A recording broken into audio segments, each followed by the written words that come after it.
सत साहिब गुरुदेव की जय। बंदी छोड़ कबीर साहिब जी की जय। बंदी छोड़ गरीबदास जी महाराज जी की जय। स्वामी राम देवानंद जी गुरु महाराज जी की जय हो।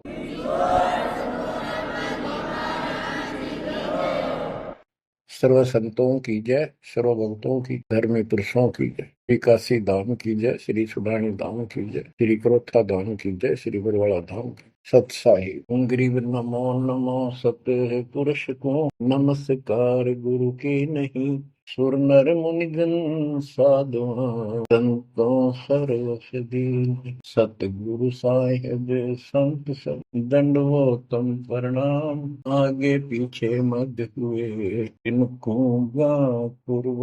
कबीर सतगुरु के उपदेश का सुनिया एक विचार। जय सतगुरु मिलते नहीं जाते नरक द्वार। नरक द्वार में दूत सब करते खेचा तान। उनसे कभू नहीं छूटता फिरता चारों खान। कबीर चार खानी में भरमता कबहू न लगता तार। वो फेरा सब मिट गया मेरे सतगुरु के उपकार।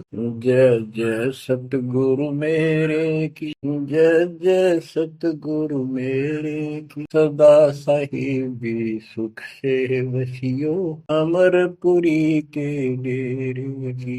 जय जय सतगुरु मेरे की जय जय सतगुरु मेरे की। सदा साहिबी सुख से वसियो सतलोक के डेरे। निर्विकार निर्भय तू ही और सकल वैमान। जी साधो और सकल वैमान। सब पर तेरी साहिबी सब पर तेरी साहिबी। तुझ पर साहिब ना निर्विकार निर्भय। परमपिता परमात्मा कबीर परमेश्वर जी की असीम श्रद्धा से बच्चों आपको अमर कथा सच्चा ज्ञान सुनने को मिल रहा है। आपकी किस्मत परमाने अलग लेखनी से लिखी है। अलग आपका अकाउंट है जिस पर काल का कोई अधिकार नहीं है। बच्चों, परमात्मा का एक एक शब्द अपने को सत्य मानना होता है। या तो भक्ति पर लगो मत, भोगो कष्ट। भक्ति पर लग के भी और भक्ति मार्ग में अविश्वास होता है तो वो प्राणी सफल नहीं। जैसे दास को पहले शुरुआत में परमात्मा की चाह खूब थी और ये सुना करते थे द्रौपदी का चीर मिट गया, नरसिंह दास भगत की कुंडली भगवान ने ली। तो इस तरह की बातें आत्मा मानती थी भगवान कुछ भी कर सकता है। पर कोई कह देता था नहीं ऐसा नहीं हुआ करता है, तो वैसे भगवान की आस्था बनाने के लिए कह रखा है ऐसा नहीं हो सकता। तो मन ये भी मान लेता था कि ऐसा ना होगा, पर भगवान तो है। केवल इतना मानकर भक्ति कर रहे थे, दीक्षा भी ले ली थी। और फिर परमात्मा ने ऐसा अजब गजब किया, वो सारी शंका मिटा दी। लोहे की जाली को 1 फुट से ज्यादा बढ़ा दी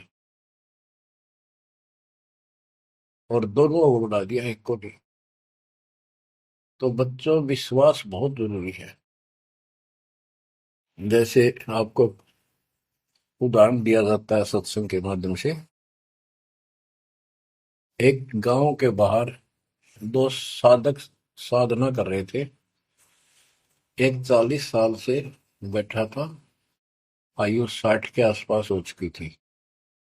दूसरा 4 वर्ष से साधना करने लगा था, वो भी घर त्याग कर बाहर आश्रम बना रखा था।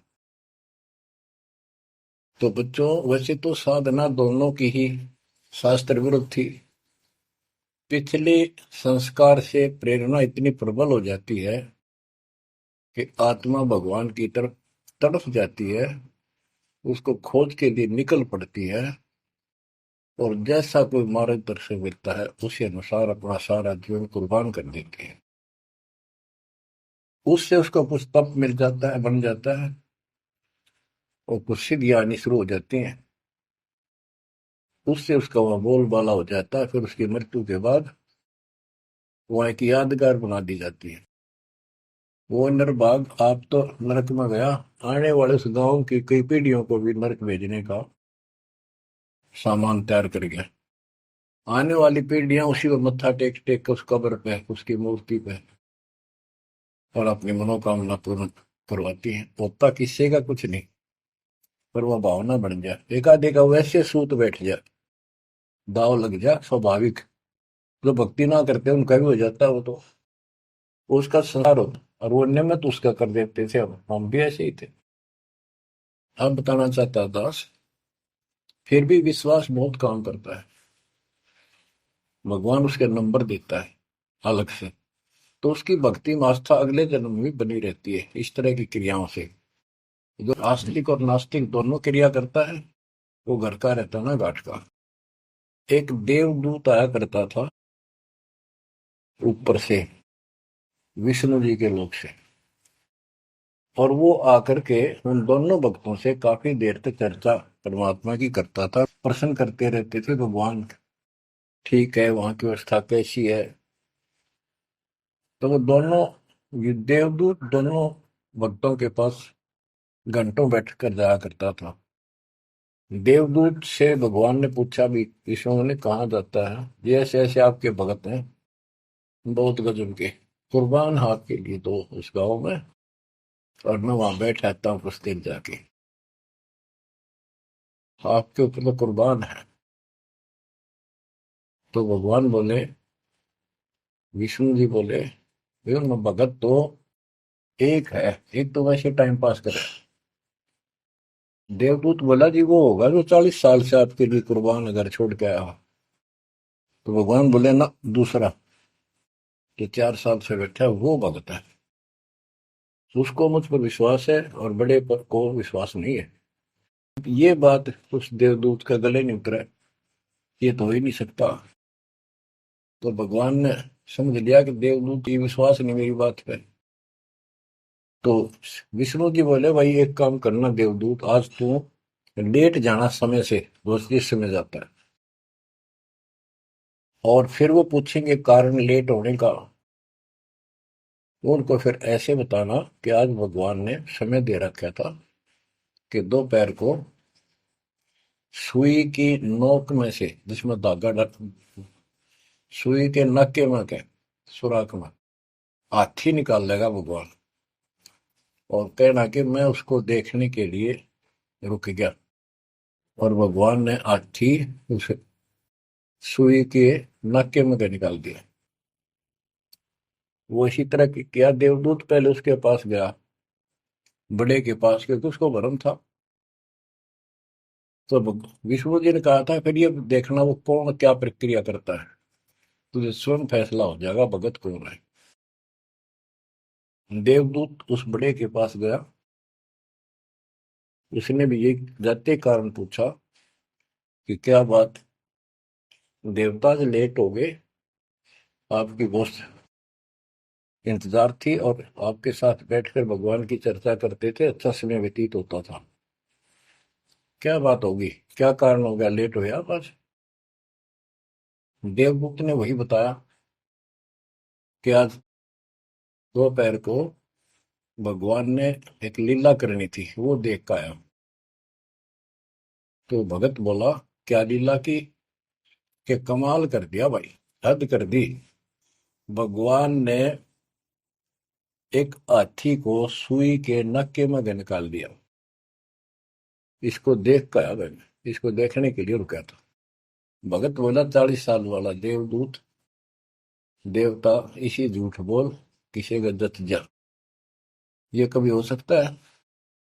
सुई के नक्के में का हाथी निकल जा, क्यों झूठ बोल रहा है? देवता होकर ऐसी बात कर रहा था। तो उस देव की भैंस उठ गई और उसके सारे अनुभव फेल हो गया। तो भगवान ठीक कह के थे तो कति डांगर है। जब इसको इतना विश्वास नहीं भगवान कुछ नहीं कर सकता, तेरे जैसा घसियारा है, फिर भक्ति क्यों कर रहा है? देवदूत उठ कर चल पड़ा। फिर वो 4 साल वाले के पास गया। उसने सोचा यूं तो मारा धमका दे मेरे को, गुस्से होएगा, इसको तो ज्ञान ही कुछ नहीं होगा अभी तक। उस 4 साल वाले ने भी, भगत ने पूछा देवदूत तो लेट हो गए, आपके आने की बड़ी इंतजार रहती थी, आज तो सोच लिया था शायद नहीं आएंगे, क्या काम हो गया ऐसा कोई, हमें भी बताओ। देवदूत बोला भाई ये बताऊं, झूठ मैं कह नहीं सकता, और सच्ची की शिकायत गला उतरती नहीं। भगत बोला बताओ तो सही क्या बात है। क्या दोपहर को भगवान ने एक लीला करनी थी, मैं उसको देखने के लिए रुक गया। क्या लीला थी? देवदूत बोला सुई के नक्के में क्या भगवान ने हाथी निकालना था। भगत बोला फिर क्या हो गया? कि वो निकाल दिया, कमाल कर दिया। बोला बस भगवान ने निकाल दिया, सारी पृथ्वी ने, धरती ने सुई के नक्के में गया, आप हाथी में आश्चर्य कर रहे हो? तो देवदूत ने सीने से लगा लिया उस बालक को। मैं बोला धन्य तेरे माता पिता जिससे जन्म हुआ। भक्ति करार विश्वास नहीं तो खाक भक्ति है वो। कह कबीर सुनो भी साधो मैं तो हूं विश्वास में। तो अपने परमात्मा की विज्ञा पे अविश्वास नहीं होना चाहिए। और ये धीरे धीरे आपके साथ भी परमात्मा ऐसी लीला करते रहेंगे और कर भी दी होगी।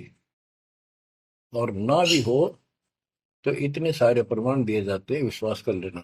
परमात्मा की भक्ति से दूर रहो। बच्चों, आपको अजब गजब का ज्ञान दास बता रहा है, जो संत गरीबदास जी ने परमात्मा से प्राप्त हुआ। और ऐसा निर्णायक ज्ञान है, इसका रिजल्ट इस पूरी कथा का फिर बाद में आपको बहुत अच्छा निष्कर्ष मिलेगा। पार्वती जी शिव की पत्नी और 108 बार मर चुकी थी। 109वें जन्म में भी उसने शिव जी को ही पति बनाया। ये संस्कार था उनका। नारद मुनि ने एक दिन आके पार्वती जी को समझाया कि हे माता, भगवान शंकर जी के पास एक ऐसा मंत्र है जो आपको बता देना, उस नाम के जाप से आप अमर हो जाओगे। अन्यथा आप 108 बार मर चुके हो, और वो भगवान उसकी प्रमाण के लिए आपके शरों की खोपड़ी की माला बना रखी है। 108 है, गिन दिए। पार्वती जी बोली भाई नारद बिल्कुल सही है, 108 है। मैं पूछती हूँ ये किसके के यू क्या है, तो वो टाल मटोल कर जाते हैं। तो हे माता, आपका जन्म मरण मिट जाएगा। तो वो बोली भाई ये मेरे बात समझ में नहीं आती कि शिव महाराज जी मेरे से कुछ नहीं छुपाते, और इसने ये कैसे छुपा रखा मंत्र मेरे से बहुत प्यार करते हैं, और बताते हैं तेरी मृत्यु के बाद मैं बहुत रोता था। तो नारद जी ने कहा माता, अभी तक आप उनको पति मानती हो, जिस दिन परमात्मा रूप देखोगी और उनको एक गुरु रूप में नम्र भाव से प्रश्न करोगी, कति अति नम्र होकर, तब ये गुप्त मंत्र आपको बताएगा। ये मंत्र शिव जी ने किसी को नहीं दिया आज तक, क्योंकि ऐसा किसी का लक है नहीं, ऐसा भाव किसी का है नहीं। तो आपको वो भाव बनाना पड़ेगा जिससे वो आपको अमर मंत्र दे दे। नारद कह के चला गया। पार्वती को बेचैनी होगी माता जी को। शिव जी जब घर आए और दिनों तो वो दूसरे ढंग से बात करा करती, क्योंकि पत्नी बराबर का हकदार होती है, हिस्सेदार होती है। उस दिन चरणों में लेट गई, दंडोत प्रणाम किया और चरण पकड़ के रोने लगी और कहने लगी हे भगवान, मुझसे ऐसी कौन सी गलती बन गई कि आपने मेरे से वो अनमोल मंत्र छुपा रखा है। हे भगवान, मैं 108 बार मरी, क्या आप दुखी नहीं हुए होगे? मुझे वो नाम बता दे जिससे मेरा जन्म मरण मिट जाए। अब शिव जी उसके मुंह की तरफ देख रहा है, पार्वती की सारी आओ भाव को समझ रहा है। कहने लगा, पार्वती आज तेरे को कौन सा भगवान आत्मा मिल गया जिसने तेरी बुद्धि बदल दी? ये तेरी बुद्धि का ज्ञान नहीं है, तेरे को तो मैं जानता हूँ। ये बात तेरे मन में भी नहीं आती थी। मैंने कोशिश भी की, भक्ति किया करो। आप कह देती थी आप भगवान हो, मुझे क्या जरूरत है, मैं भगवान के साथ हूँ, मैं उनकी अर्धांगिनी हूँ। तब पार्वती जी ने बताया कि नारद जी आए थे, उन्होंने मुझे ये सब बताया। तो भगवान शंकर बोले, पार्वती सुन ले, जितनी बार तू मेरी, मेरा पागल जैसा हाल हो जाया करता था। एक बार तो राजा दक्ष के यज्ञ में जलकर मरी, तेरे अस्थि पिंजर को उठाए मैं 10,000 वर्ष तक घूमता रहा था, तो आप कंधे पर रख के और पार्वती पार्वती करता हूँ। तो एक सुदर्शन चक्कर आया, उसने काट के तेरे टुकड़े कर दिए शरीर के। जब मैं ठगा सा रह गया, मेरे हाथ कुछ नहीं बचा, फिर तेरा जन्म हो गया, शादी फिर होगी। वह भूल पड़ी। ये मंत्र ऐसा अजब गजब है, ये आम व्यक्ति को नहीं बता जा सकता। भगवान शंकर जी ने कहा कि अब तेरी आत्मा सच्चे दिल से डिमांड कर रही है, अब मैं तुझे यू नाम दूंगा। गरीबदास जी बताते हैं कि जैसे सीप एक जानवर होता है, शंखला सा, जैसे एक शंख होते हैं इस टाइप के मजबूत शरीर का, और उसको सीप बोलते हैं, सीप। वह सीप जो है, गर्मी हो जाती है जब उसको अंदर पानी की डिमांड होती है, मोती बनाने के लिए उसमें प्रेरणा होती है, जैसे पशु में गर्भ धारने की होती है। उस समय सीप समुद्र के ऊपर आ जाती है, ऊपर बादल गरज रहे होते हैं, यदि उसका मुख खुला हो और बारिश की एक बूंद भी उसके मुख में चली जा, तो उससे मोती बनना शुरू हो जाता है। उस बूंद को लेकर शिप वापस समुद्र में गोता लगा जाती है, उसमें मोती बन जाता है। और यदि सीप का वो मुंह बंद हो तो सारा सामान बरस जाए उसके ऊपर, मोती नहीं बने। तो पार्वती को समझाया कि अब तेरी सीप का आत्मा का मुंह खुल चुका है, अब मैं यू नाम दूंगा, असर करेगा। और पहले तेरी सीप आत्मा का मुंह बंद था, इसलिए यू मंत्र ऐसे व्यर्थ नहीं कर सकता था। फिर कहा कि चलो, सुबह सुबह एकांत स्थान पर पहुंच गए। वहां एक सूखा वृक्ष था, पत्ते भी नहीं थे, उसके नीचे बैठ गए। और बच्चों वहां पर दोनों हाथों की ताली बजाई, तो आसपास के पक्षी उड़कर भाज गए, इतना शोर हुआ। और जो अंडे थे वो बच्चे बढ़कर उड़ गए। उसी वृक्ष की खोगड़ में एक खोखले स्थान पर तोते के अंडे थे। वो जो अंडे थे, उस स्वस्थ अंडे तो बच्चे बढ़कर उड़ गए, अस्वस्थ था एक अंडा, कति खराब हो गया था, गंदा हो गया था, वो वही रह गया।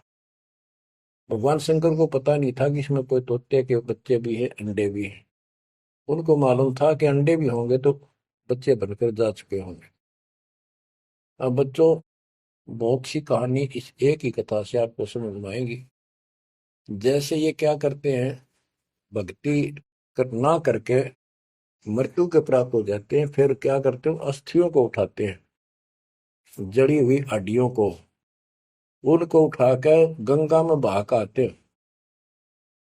उनका उद्देश्य तो ये होता है कि इसको इतने गहरे पानी में डाल दे कि जो व्यक्ति मर जाता है, स्त्री या पुरुष, जब वो प्रेत बन जाता है तो अपने घर आता है। घर में वो अपने बॉडी को खोजता है, फिर वो जाता है शमशान घाट पे। उसको एहसास होता है कि ताजा ताजा जो फूके गए हैं, ये तेरी हड्डी है। उन हड्डियों को अपनी मान कर उनका चिपक जाता भूत, और फिर कभी घर और कभी उन हड्डियों के पास वहां चक्कर काटता रहता है और परिवार वालों को तंग करता है। तो क्या कर, इसीलिए उसको उन हड्डियों समेत उठाकर उसने इसी जगह डालते हैं, उसको भेदना नहीं लगता और वो भटक भटक के चला जाता है। तो बच्चों, अब हमने न तो ये क्रिया करनी क्योंकि हम भूत बनाए को नहीं, हमारी सच्ची भक्ति है और उससे कोई समाधान नहीं हो जाता। तो इसी प्रकार जो दास बताना चाहता है कि मरने के बाद भी उन हड्डियों को भी वो जीव अपना मान रहा था कि मेरी है, उनके चिपक जाता है। इसी प्रकार जो गंदा अंडा हो गया था, वो आत्मा उसका चिपकी हुई थी कि मेरा है। हालांकि वो कति खत्म हो चुका था, कुछ दिनों में उसकी वो सूख जाता, खत्म हो जाता, फिर वो उसको छोड़कर चलती। तो वो आत्मा उसके साथ चिपकी हुई थी। उधर से पार्वती जी को कथा सुनाना शुरू कर दिया, अमर कथा सुनाई। क्योंकि गरीबदास जी कहते हैं, कबीर साहब ने बताया, हम बैरागी ब्रह्मपद सन्यासी महादेव, सोहम मंत्र दिया शिव जी को, वो करे हमारी सेव। तो कबीर साहब ने इन सब को यो अमर ज्ञान सुनाया था, सतलोक वाला, सृष्टि रचना सब सुनाई। भगवान ऐसा है, भगवान ऊपर है, भगवान ऐसा है, वो सबका मालिक है। जब तो मान ली, प्रथम नाम एक ले लिया, किसी को ओम दे दिया, किसी को सोम दे दिया, किसी को श्रीयम हरियम दे दिया, किसी को किलियम। इस तरह इनको अपना बनाया परमात्मा ने। और फिर सोचा था कि दोबारा मैं आऊंगा, अगर इनकी बुद्धि काम करेगी, इनकी आस्था ठीक रही, तो फिर नए सिरे तो मंत्र पहला दूंगा।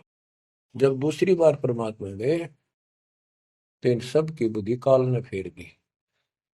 इन्होंने सुनी भी नहीं कबीर साहब की बात। तो कबीर साहब वापस आ गए। अब वो ज्ञान शिव जी को था, पार्वती को बताया और मंत्र दिया उसको। अब बच्चों, 5 नाम शिव जी को बताए थे, लेकिन शिव जी विशेषकर एक सोहम मंत्र ही जाप करता है। ये चक्कर ये है कि जो गुरु बताते हैं हम उस पर ना रुक करके फिर मनमुखी जरूर करते हैं कोई कोई। और परमात्मा जी ने, कबीर साहब ने शिव जी को सब कमलों का भेद बताया था। ये योगी था, इससे तो एक कमल भी नहीं सुलझा था, एक भी, और अभी तक नहीं सुलझा है, लेकिन ज्ञान सारा बता दिया था। तो पार्वती को सुनाया जा रहा था ज्ञान, पार्वती यश करती जा रही थी, देखो ये मूल कमल है, आगे चलो स्वाद चक्र है, फिर नाभि कमल है, अर्धा कमल है, उसमें ऐसे ऐसे देवता हैं, कंठ कमल में ऐसा है, त्रिकुटी कमल तक पहुंचा दिया बस।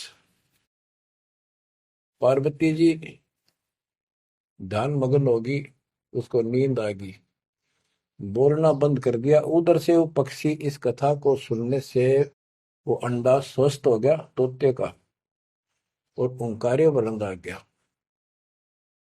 शिवजी ने देखा आवाज और तरह की आई, पार्वती तो सो रही है, लटके ले रही है बैठी बैठी, आवाज कहाँ से आई? उसने देखा एक पक्षी उस वृक्ष की खोगड़ में, वो थोथे स्थान में नजर पड़ा, पक्षी उड़ कर भाग लिया।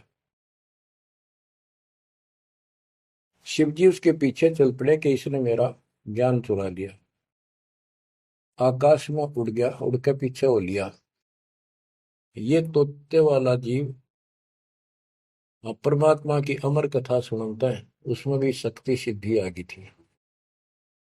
और ये ज्ञान जो है पूरे पहुंचे हुए संत से सिद्धि युक्त और अधिकारी से सुनने से ज्यादा असर करता है। भगवान शिव 3 लोक के प्रधान है, इनमें आध्यात्मिक शक्ति है, वो साथ मिलकर उसकी आध्यात्मिक शक्ति के साथ वो वाणी जो परमात्मा अमर कथा उसके भी बॉडी में गई, उसमें सिद्धि आ गई। मोक्ष तो बहुत दूर की बातें हैं, ये तो लंबा चैप्टर है, लंबी कहानी है, लेकिन सब थोड़ा थोड़ा हिंट आपको देना पड़ता है, कहीं कभी कोई मिसगाइड ना कर दे। सिद्धियों कहते ये अष्ट सिद्धि 9 निधि के भरे पड़े हैं शिव जी। और इनके वचन से भी सिद्धि आ जाती है, किसी को ये कह दे तो। लेकिन उन सिद्धियां ने के चाटा ये मोक्ष तो ना हुआ है। भाव कहने का ये है कि वो तोते वाला प्राणी वेद व्यास के आश्रम में पहुंच गया, बताओ बता, पीछे पीछे शिव जी वहां शरीर छोड़ गए। और व्यास की पत्नी ने जमाई ली थी, उसके द्वारा सांस के द्वारा वो सूक्ष्म जीव अंदर चला गया। और जब गर्भ धारण का समय आया तो उनके गर्भ में स्थान लिया, उस बच्चे के शरीर में प्रवेश हो गया, 12 वर्ष तक वहीं रहा। आगे कथा इसमें आगे आएगी, वो बताऊंगा। अब ये वाणी सुनाऊंगा जो आसानी से आपको समझ में आएगी। मोक्ष मुक्ति का लख्यान बेवा, ब्रह्म में पुत्र व्यास सुखदेवा। सतगुरु मेरा महादेव पंका, 84 की मिटी निशंका। के महादेव जैसे भी उनको मिले, फिर भी 84 लाख योनियों का चक्कर उसका मिटा नहीं। 78 जन्म गौरी भरमाई, शिव को रुनमाला गले लाई। अर्ध शरीरी देवी गौरा, जिनका थीर बयानी मोरा। 108 जन्म पार्वती जन्मती मरती रही, और शिव जी ने उसके सिर की माला, सिर के रुंड खोपड़ियां माला बनाकर गले में डाल रखी थी। अर्ध शरीरी देवी गौरा, जिनका थीर भयानी मोरा। अर्धंगनी थी शिव की पार्वती, और उसका भी मोक्ष नहीं हुआ। नारद मुनि उपदेश बखाना, गिरजा सुनो मोक्ष पद ज्ञाना। सुन हे देवी गौरा माई, 68 तीर्थ पर भी नाई। पिंड प्रदान किए का बारा, खुला नहीं मुक्ति का द्वारा। जब पिंड प्रदान कहते हैं ना, पिंड प्रदान करने से भूत जुनी जा छूटे थे, पिंड प्रदान करंत गरीबदास जिंदा कह नहीं मिला भगवंत। जैसे पार्वती भूत पड़ गई, पिंड प्रदान कर दिए, भूत जुनी छूट गई, और फिर पता नहीं किस दुनिया में चला जाता प्राणी। इसके संस्कार अच्छे थे, ये फिर मनुष्य जीवन, लड़की का जन्म हुआ, शिव जी के ब्याह गई। ये पिछले जन्म जन्मांतर की शक्ति भक्ति के कारण मनुष्य जीवन ज्यादा भी हो सकते हैं। लेकिन मोक्ष ना होने से फिर 84 लाख योनियों में जाना था। इस पार्वती ने भी आगे भी जाएगी। शिव जी भी मरेगा, पार्वती भी मरेगी, और फिर ये 84 लाख योनियों में जाएंगे। कहते हैं चंद सूरज की आयु लग, जो जीव का रह शरीर। सतगुरु से बेटा नहीं तो अंत कीर का कीर। अगर चांद सूरज की आयु तक भी जीव का शरीर रहे और पूरा सतगुरु मिला, नहीं तो अंत में कीड़े मकोड़े बनेगा। अब नारद जी बता रहे पार्वती जी को, सुन हे देवी गौरा बाई, 68 तीर्थ पर भी नाई। पिंड प्रदान किए के बारा, खुला नहीं मुक्ति का द्वार। सारे कर्म कांड कर लिए तेरे मृत्यु के बाद, तेरा फिर भी मोक्ष नहीं हुआ, फिर जन्म हुआ। रुंडमाला शिव के गले माही, सो देवी तुम जानो माही। ग्रीव रुंडमाला शिव के गले, गिरजा के सब शीश। भक्ति दुराई देव को ना परसा जगदीश।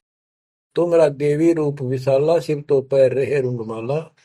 भौतक पर हो जाई, लंबी उम्र शिव कलिमाई। दीर्घायु शिव है अनुरागी, तुम देवी गौरी दिल त्यागी। मूल मंत्र ने नाम सुनाया, ताते कल्प हुए तेरी काया। महादेव देवनपति देवा, जाकी करी न गौरी सेवा। कर बंधन कर शीश नवाओ, तन मन अर्पो शीश चढ़ाओ। शिव है मोक्ष मुक्ति के दाता, तो से भेद कहूं गौरी माता। चरण गहो चिंतामणि केरा, ताते प्राण अभय हो तेरा। कमल रूप देवी दिल की न्या, नारद मुनि उपदेशी चीन्या। जब आए शिव मंदिर अवधूता, देवी चरण लिए सतरूपा। अब कहते नारद के कहने से पार्वती जी ने, गौरी देवी ने कतिक पाक साफ दिल कर लिया, कमल की तरह। कमल के ऊपर कोई मैल नहीं होता, ना कोई धूल टिकती है, ना जल टिकता है, ना कोई कीचड़ टिकता है। तो ऐसा साफ दिल किया, और जब शिव जी घर पर आए उनके चरणों में चरण लिए सतरूपा, सच्चे भाव से चरण लिए। चरण पकड़ रोवत है बाला, मोरे शीस किए रूपमाला। मोह से भक्ति दुराई देवा, न जाने नी तुम्हारी सेवा। मोह से भक्ति दुराई स्वामी, हमसे भेद कहो निज दामी। मैं अबला हूं बाला बोली, पार निभाओ हमारी डोली। कति चरण पकड़ के कहने लगी, मैं तो भोली भोली सी लड़की हूं और मेरा बेड़ा पार करो। बच्चों, ये सारी कहानी आपको मौखिक सुना दी। इन वाणियों में सारा इसी का निष्कर्ष है। अब क्या बताते हैं? गृह मूल मंत्र महबूब का एक सुनाओ मोही।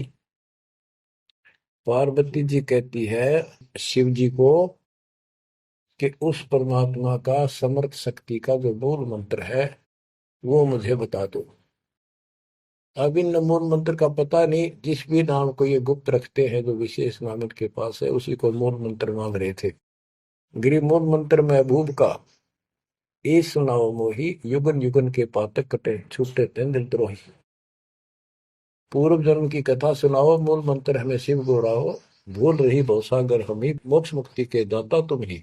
शिव बोले सुन देवी बाता, को उपदेशी मिला विदाता। ये तो ना ही ज्ञान तुम्हारा, हम सो भेद कहो परवार। कि आज जैसे तू बोल रही है कि तेरी बुद्धि की बात नहीं, तुझे कौन ऐसा भगवान आत्मा मिल गया जिसने तेरा मन फेर किया। गिरजा कह सुनो शिव स्वामी, तारण तन आदि घरनामी। नारद मुनि उपदेश समोदम, दीन ज्ञान ध्यान परमोदम। शिव समर्थ बोले हैं जब ही, गौरी ज्ञान सुनाया तब ही। कोटि कल्प प्रलय युग बीती, ज्ञान ध्यान सब ही परचिति। तुमरा मन नारद मुनि फेरा, सुनो ज्ञान तुम गौरी मेरा। बनखंड चलो गौरी दीवानी, पंछी सुने न हमारी बानी। ऐसे स्थान पर चलो पक्षी भी कोई हमारी बात ना सुन सके। जब शिवकर से लाई तारी, उड़ गए पंछी नर और नारी। जहां एक सूखा तरवर ताक्या, वहां पर एक सूखा वृक्ष देखा। शिव को आसन कहाँ वहां रखा, उसके नीचे अपना आसन लगा दिया, पार्वती को साथ बैठा दिया। जहां एक गंदा अंडा तिस्माही, तिस जाने तय समर्थ साई। योग असंख्य कल्प बरमाया, पूर्व जन्म कोई पिछला आया। अब तुम सुनो गौरी मेरा ज्ञाना, आसन मुख कर कोटिसाना। आसन पदम लगाओ गौरा, मेर दंड सुधा कर भोगा। गरीब आसन पदम लगाए कर भंवर चुड़ाओ सुन। अनहद नादू बाजे ही, जहां लगाओ धुन। और क्या बताते हैं कि उस वृक्ष की खोगड़ में गंदा अंडा पड़ा था और उस गंदे अंडे वाले जीव के असंख्य जन्म 84 लाख योनियों में हो चुके थे। यहां से उसके भाग जागे और तो पक्षी बन के उड़ गए, वो पक्षी बन नहीं पाया। और बाद में उड़ा जब उसने सारी कथा उसके ऊपर असर कर गई। जैसे बच्चों बहुत बार बताते हैं, दास आपको बताता है कि ये अमर कथा जो गरीबदास जी की वाणी है, यह शिव जी वाली अमर कथा से कई हजार लाख गुना ज्यादा शक्तिशाली है, ज्यादा प्रभावी है। अब ये कथा सुनाने का मुझे कोई उद्देश्य नहीं, इसमें से ऐसा निष्कर्ष निकालूंगा आप हैरान रह जाओगे। जैसे एक सर्प कांटे का इलाज करता है, अब तो दवाइयां चल गई, पहले गार्डू होते थे, मंत्र बोलकर जहर तार देते थे। जिसको सर्प ने काट लिया वो अचेत हो जाता था, कभी बेहोश जैसे मर गया हो, सांस सांस आते थे। और गार्डू क्या करता है, एक मंत्र 5-4 पंक्तियां होती हैं, उसको सिद्ध करता अपने जीवन में 5-4-7-10 साल लगा के, वो वाणी सिद्ध हो जाती है। फिर तो उसको बोलता रहता उसके ऊपर साथ बैठ के उस सर्प जैसे व्यक्ति पर।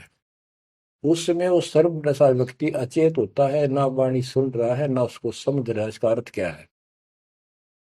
तो कुछ समय के बाद वो उस वाणी के प्रभाव से उस शरीर का विष खत्म हो जाता है और वो व्यक्ति जीवित हो जाता, सचेत हो जाता है।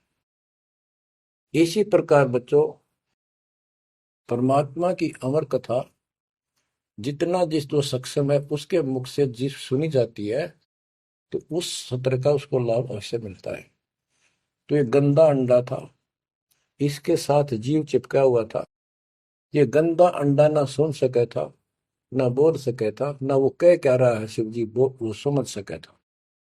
और उस वाणी के बोलने से वो अंडा भी स्वस्थ हो गया, उसमें बच्चा भी बन गया, उसका पांख भी जाम आई और वो उड़कर भाग भी गया। इसी प्रकार जो आज मानव के ऊपर रहम हुआ है, गरीबदास महाराज जी की अमरवाणी इससे भी ज्यादा स्ट्रोंग है। और ये अब दास के मुख से चला करेंगी अखंड पाठों में, आसपास के पक्षियों पर भी असर करेगी। आसपास के पशु पक्षी जीव जंतु पेड़ पौधों सब का ऊपर ऐसे असर करेगी जैसे इस पर किया था। और ये सब धीरे धीरे यहाँ से शरीर छोड़ते जाएंगे और मनुष्य जीवन पाते जाएंगे। ये सीधे फिर आके मालिक के चरणों में आएंगे। बच्चों, भक्ति जरूर करेंगे, भक्ति करेंगे तो मालिक कहीं ना कहीं उनको मिलेगा। अब मैं सुखदेव ऋषि की बुक सुनाता हूँ, पार्वती का तो दिया। अब एक बात विचार करो कि जहां पार्वती जी को मंत्र मिला, अमर मंत्र मिला, वो नाम मिला भक्ति करने का, यानी वो शिष्या भई, तो वो स्थान पार्वती के लिए तो अमरनाथ हो सका है। ये जो वहां आजकल जावे हैं मत्था टेकन देखन दर्शन कर, उनके लिए अमरनाथ नहीं है वो।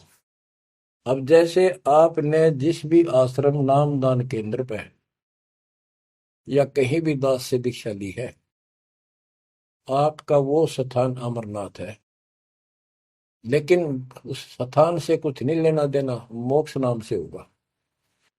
तो बच्चों, उस स्थान से मोक्ष नहीं है। वो स्थान तो आपको जिंदगी भर याद रहेगा, मुझे वहां दीक्षा मिली थी, बस इतनी बात है। और ये अमर ज्ञान मुझे प्राप्त हुआ था।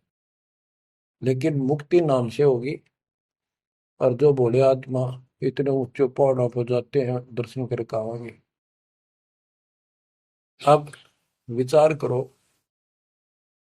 जैसे दास ने बहुत बार समझाया आपको, ये तीर्थ क्या होते हैं, ये धाम क्या है। जैसे पार्वती को वहां नाम लिया, नाम लेकर अपने घर ना आएगी, अब भक्ति करिए, वहां क्या रखा है। अब जैसे तीर्थ हैं, वहां किसी ऋषि ने भगत ने कोई तालाब का सहारा तक है, क्योंकि पहले पानी नहाने धोने का पीने का तालाब ही होते थे, कुएं भी बहुत गहरे होते थे, एक आदमी नहीं खोद सकता। तो वहां बैठकर अपनी भक्ति करता था, जैसे भी उसने डले डोए। क्योंकि सत साधना तो आपको ही मिली है, पूरे विश्व को चार चार युग के बाद मिलेगी। तो वो जैसे भी तप किया, कुछ किया उसने, जैसा भक्ति की, उस आधार से वो उस लोक में चला गया। और अब वहां कुछ नहीं। अब जैसे हम किसी का एक हमाम दस्ता ले आते थे और उसमें सामग्री कूटते हवन की और वापस दे देते मांझ धो के। हमाम दस्ता होता है लोहे का उखड़ सा, एक डेढ़ एक फुट का उसका मुसड़ सा होता है लोहे का ही, उससे वो कूटते हैं जैसे चटनी कुटा रहे कुंडी में। तो हमाम दस्ते में थोड़ी बहुत स्मेल थी और 5-4 दिन में वह भी खत्म होगी। जिसका मांग के लाए थे उसको दे आए, तो उन घर वालों ने महसूस हुआ कि इसमें कुछ स्मेल आवा है, तो कोई सामग्री कूट रखी है। और कुछ दिन के बाद वो स्मेल भी खत्म होगी और वो सामग्री सारी कति साफ करके अपने घर रख ली। अब उस स्मेल को सूंघ बार बार को, हो कमाल हो गया, बड़ी स्मेल आई, फिर वह खत्म होगी, चलो स्मेल लेके आते हैं। उस स्मेल से कुछ नहीं होने का, उस सामग्री से गूगल खेओ, वह बनानी पड़ेगी। इसी प्रकार मोक्ष प्राप्ति के लिए यह साधना करनी पड़ेगी।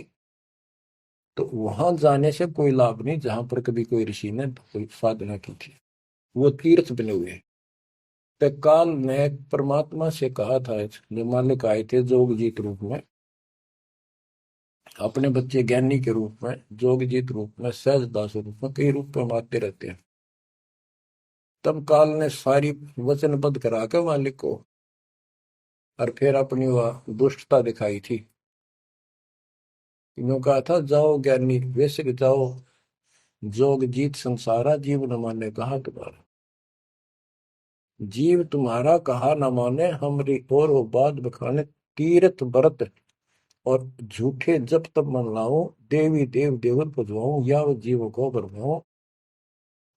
द्वादश पंथ करूं मैं साजा, नाम तुम्हारा ले करूं आवाजा। द्वादश पंथ जो नाम जो ले, सो मेरे मुख में आन समोई। और अनेक पंथ चलाऊं, या विद जीवों को बरमाऊं। तो आज वो सारा काम इसने कर रखा है। अब आप किसी को समझा के देख लो, आपके सर हो जाते हैं। तुम हमारे देवताओं को ऐसे बताते हो, हमारी साधना को गलत बताते हो, तीर्थों में जाना ठीक नहीं, व्रत रखना ठीक नहीं। तो काल ने बोल रखा था कि हमारी ओर हो बात बखाने, हमारी ओर हमारा तरफ पक्ष लेकर के वाद विवाद किया करेंगे। अब बच्चों, जो दास बता रहा है कि जो अमर पाठ, अखंड पाठ, या वैसे वाणी सत्संग जहां भी चल रहे हैं, चला करेंगे, चलते हैं, चल रहे चलेंगे, वहां आस पास के पक्षियों को भी इसका राहत मिलेगी। और जैसे सुखदेव ऋषि, सुखदेव व्यास जी की पत्नी के पेट में समा गया, गर्भ में। उसके बाद 12 वर्ष तक गर्भ में रहा। वहां उसको याद रहा कि पिछले जन्म तो असंख्य खो दिए, भक्ति नहीं बढ़ी। अब के मानव शरीर प्राप्त हुआ और बाहर जाते भूल पड़ जाती है, तो जुल्म हो जाता है।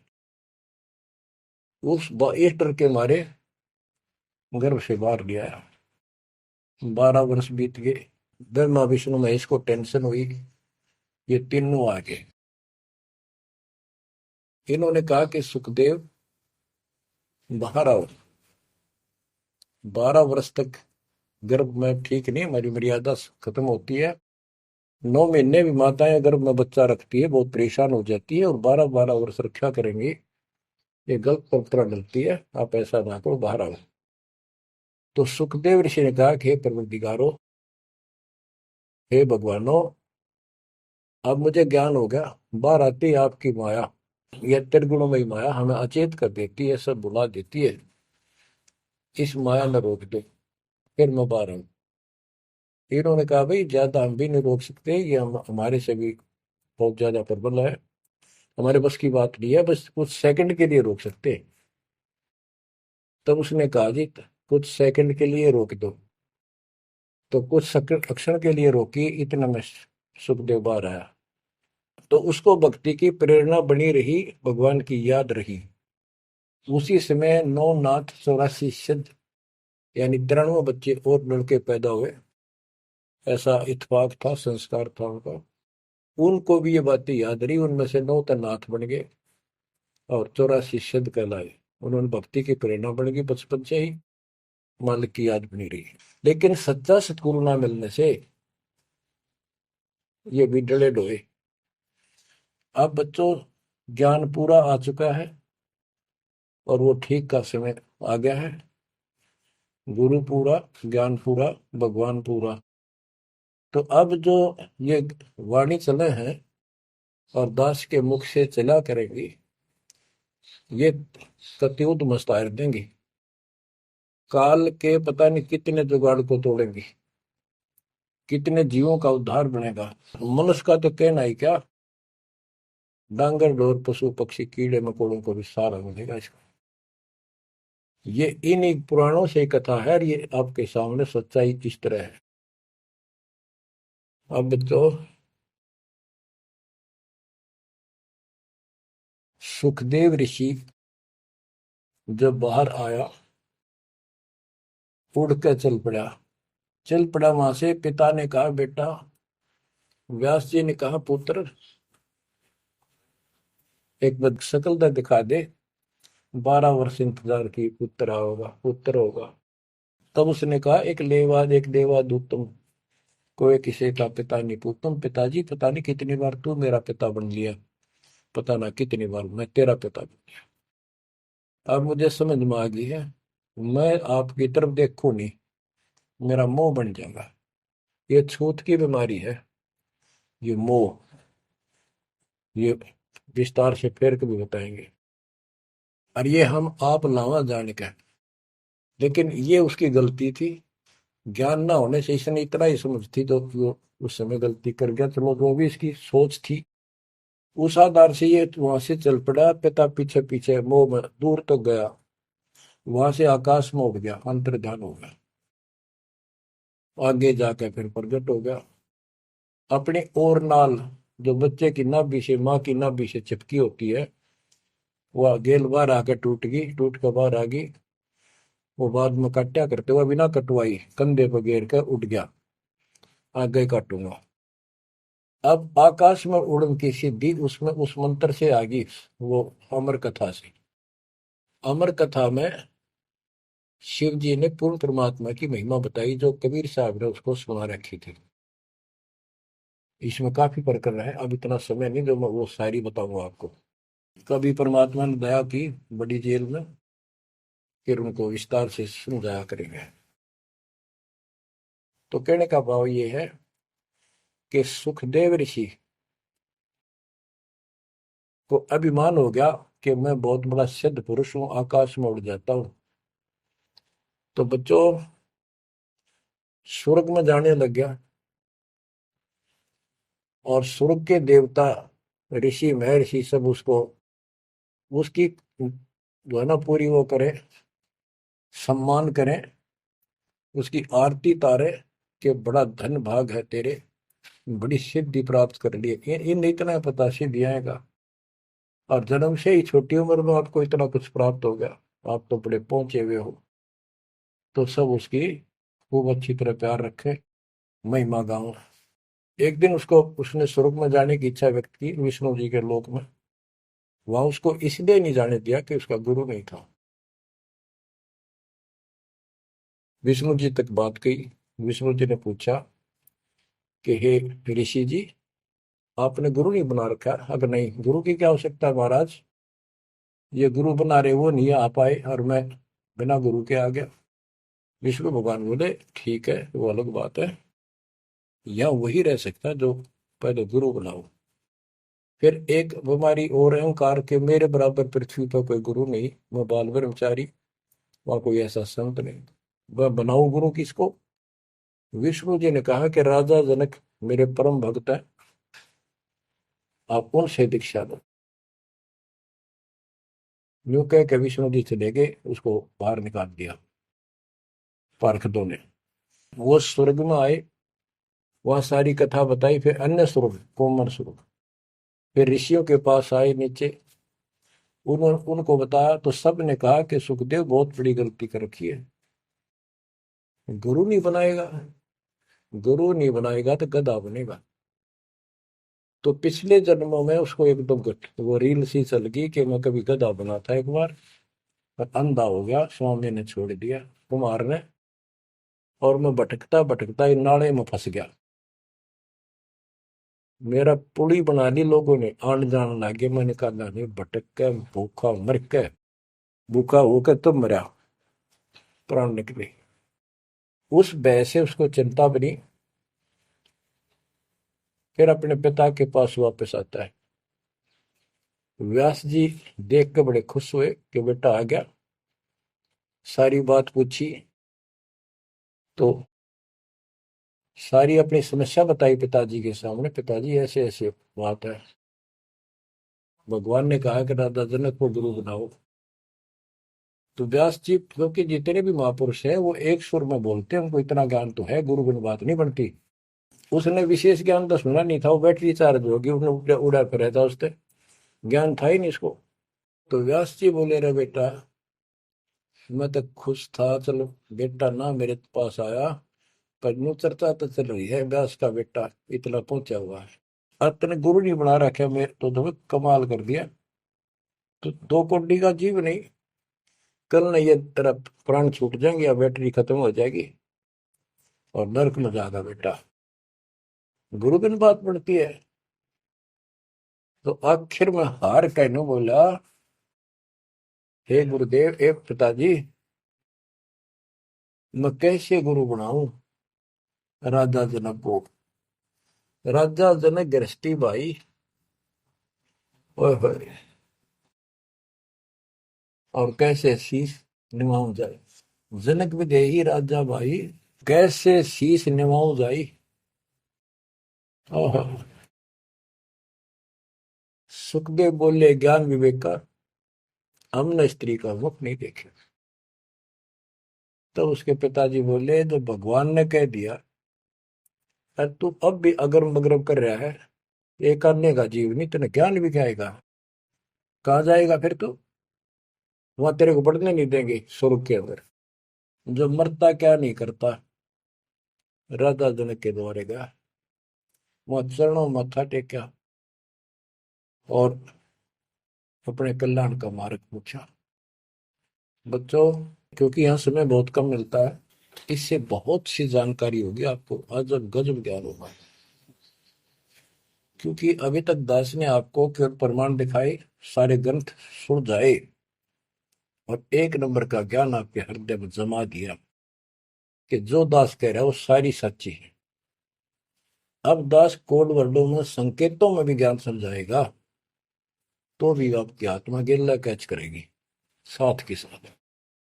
गरीब गोता मारू स्वर्ग में, जा बैठो पाताल, गरीब दास ढूंढता करो अपने हीरे मोती लाल। आप वो हीरे मोती लाल हो बच्चों, आप सामान्य आत्मा नहीं हो। जब परमात्मा आपको कैसे रंग रहा है, रंग में कैसे दूध अमृत पिला रहा है आपको घर बैठे, आपको नहीं पता इसका क्या प्रतिफल होगा। बच्चे को माता पिता दूध पिलाते हैं, बढ़िया भोजन खिलाते हैं, उनको पता है कि इसको कितना इसका लाभ मिलेगा। बच्चे को ज्ञान नहीं होता, वो धक्के तो पिलावे, खेलने लग रहा हो, माँ लाओगी बुला के, आजा भाई आजा बेटी, दूध पियावेगी। बस दूध पीता पीता भी इन्होंने सोचा, बच्चा अब छोड़ दे, जल्दी ही डांक ठोकू, बाहर खेल का हो। अब वह दूध पिया के फिर छोड़ देती, जा भाई खेल है तू। तो बच्चों, ये अमृत दूध है आपकी आत्मा के लिए। अपना काम करो, संसारी काम करो, फिर तो दिन का जो होमवर्क क्लास वर्क है वो भी करो। तो ज्ञान का जो असर है ये व्यर्थ नहीं जाएगा, आपकी आत्मा को इतनी ताकत दे देगा जिसमें भक्ति बिल्कुल सुदृढ़ हो जाएगी, सुरक्षित रहने लग जाएगी। क्योंकि मन में दोष नहीं रहेगा, कोई गलती करे बनेगी नहीं, तो सब कुछ सुरक्षित रहेगा। आपके मोक्ष के लिए परमात्मा ने कसर नहीं छोड़ रखी, जो भी संभव व्यवस्था है वो सारी कर दी है। बच्चों, तुम भी दया करियो, रहम करियो उस परम पिता पे। और इस दास की उम्र देखो, और दास कहाँ है 9 साल से, ये देखो, और यहां से आपके लिए क्या कर दिया उस दाता ने। उस मालिक को देखो ध्यान से। आप बालक नहीं हो, आपकी आत्मा में समझ आ जानी चाहिए कि ये क्या हो रहा है। कुर्बान हो जाओ, संसार की भूल जाओ बातों को, जो ज्ञान हम देते हैं उसके ऊपर समर्पित हो जाओ। तन मन धन सब अर्पिए, भक्ति मुक्ति के काज, जिनके उर में बंदगी के इंद्र का राज। बच्चों, इंद्रिय कर्म न लग लगार, जो भजन करे नर सुंदरे, गरीब दास जग कीर्ति होगी, जब लग सूरज चंद्रे, जब लग सूरज चंद्रे। बच्चों, आने वाली पीढ़ियां आपको भी याद करा करेंगी, वो तो चांद सूरज रहेंगे, आपका नाम रहेगा कि हमारे कौन माता पिता, कौन दादा परदादा दादी इसे अमृत ज्ञान को हमारे कुल में लाए थे। आने वाली पीढ़ियों के उद्धार के लिए तुम जिम्मेवार हो, कुर्बान हो जाओ। परमात्मा आपको मोक्ष दे, सदा सुखी रखे। सत साई।